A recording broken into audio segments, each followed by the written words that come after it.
Hey, salut, j'espère que vous allez bien.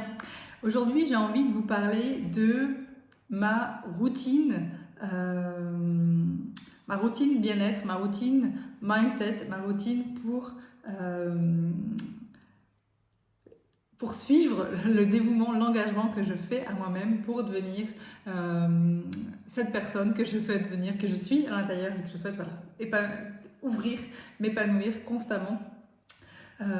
C'est une question que mes clients me posent souvent, mais toi, comment est-ce que tu vis, comment est-ce que tu t'organises, comment est-ce que tu fais pour avoir toujours quelque chose à raconter, comment est-ce que tu fais pour avoir la patate ou pour rebondir, parce que bien sûr, ma vie n'est pas un long fleuve tranquille.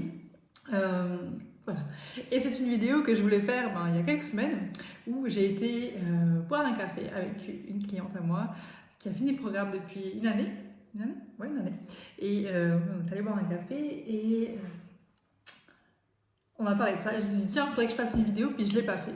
Et avec la situation actuelle, donc pour celles qui regarderont la vidéo plus tard, nous sommes en plein confinement à cause de ce satané virus.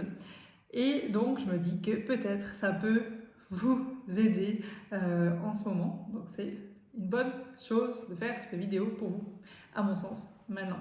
Dans cette vidéo, j'ai aussi envie d'aborder la façon dont nous gérons avec mon conjoint, la façon dont nous gérons notre temps.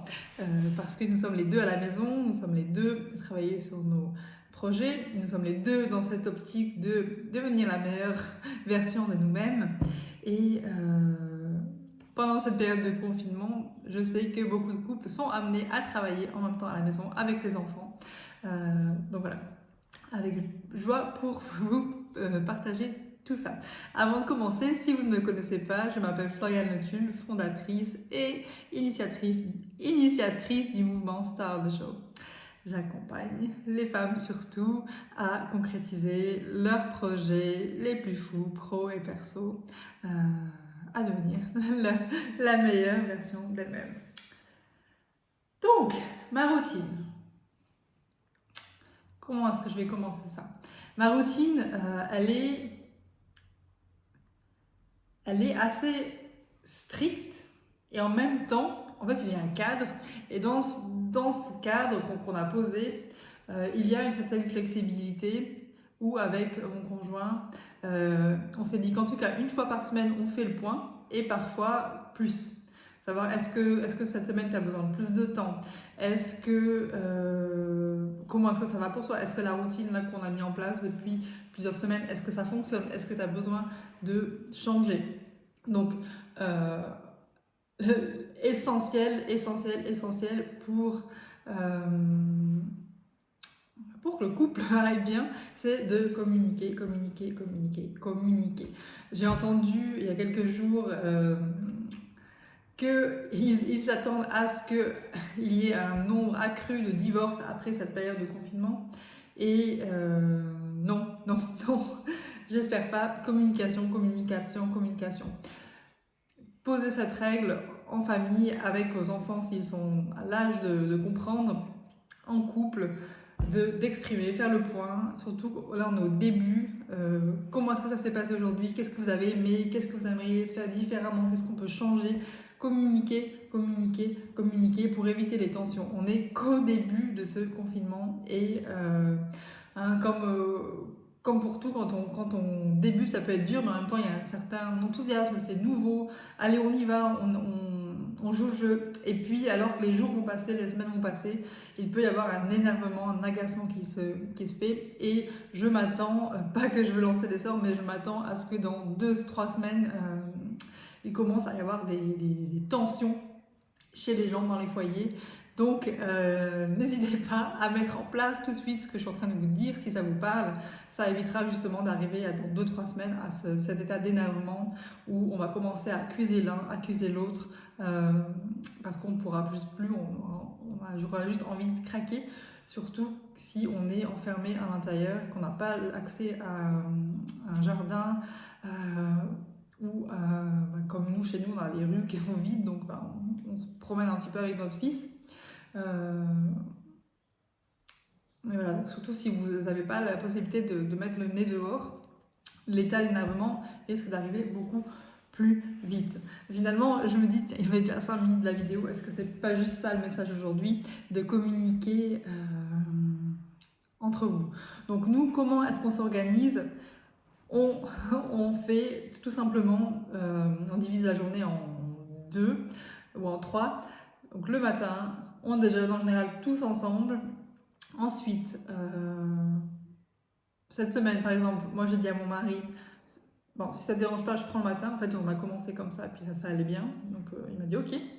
Et aujourd'hui, hier soir, donc il m'a dit, donc lui l'après-midi, et hier soir il m'a dit écoute, est-ce que ça te dérangerait demain de faire plutôt l'après-midi? Parce qu'il était lancé sur un truc, et il me dit ben là, ça me dirait bien de continuer le matin. Donc j'ai réfléchi 2 secondes, puis je lui ai dit ben écoute, ouais, prends le matin parce que moi j'ai rien d'urgent là, donc je peux travailler l'après-midi. Donc ce matin, j'étais dehors à la maison et puis dehors un petit peu avec notre fils.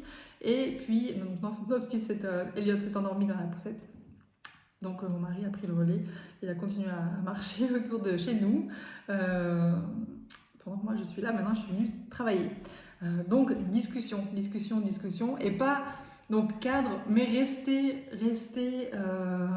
fluide, être à l'écoute de l'autre. C'est pas parce qu'on a décidé un truc qu'on reste figé, vraiment être dans le ouais, ok, est-ce que ça me pose problème qu'on fasse un changement là? Non, en fait ça pose aucun problème. Ok pour moi. Peut-être qu'il y a un jour où moi j'aurais besoin de plus de travailler, écoute. Est-ce que c'est ok si aujourd'hui je prends peut-être 1 heure ou 2 heures de plus, ce qui veut dire que lui il a moins? Peut-être oui, peut-être l'inverse.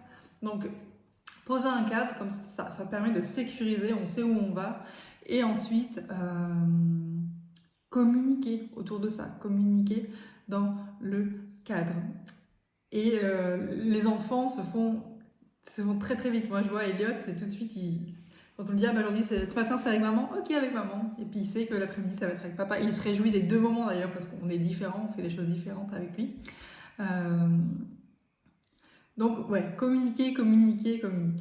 Ensuite, donc c'est le moment où je suis avec Elliot, donc voilà, je fais des activités avec lui, où il fait aussi beaucoup de jeux libres, énormément de plus en plus où il joue seul. Je fais à manger, je nettoie, je fais un peu de yoga, il fait du yoga avec moi, c'est trop marrant. On met la musique, on danse un peu, des activités, bref, des choses que je pense la plupart des parents font avec leurs enfants. Et ensuite, une fois que c'est mon moment à moi, ce que je fais, donc par exemple,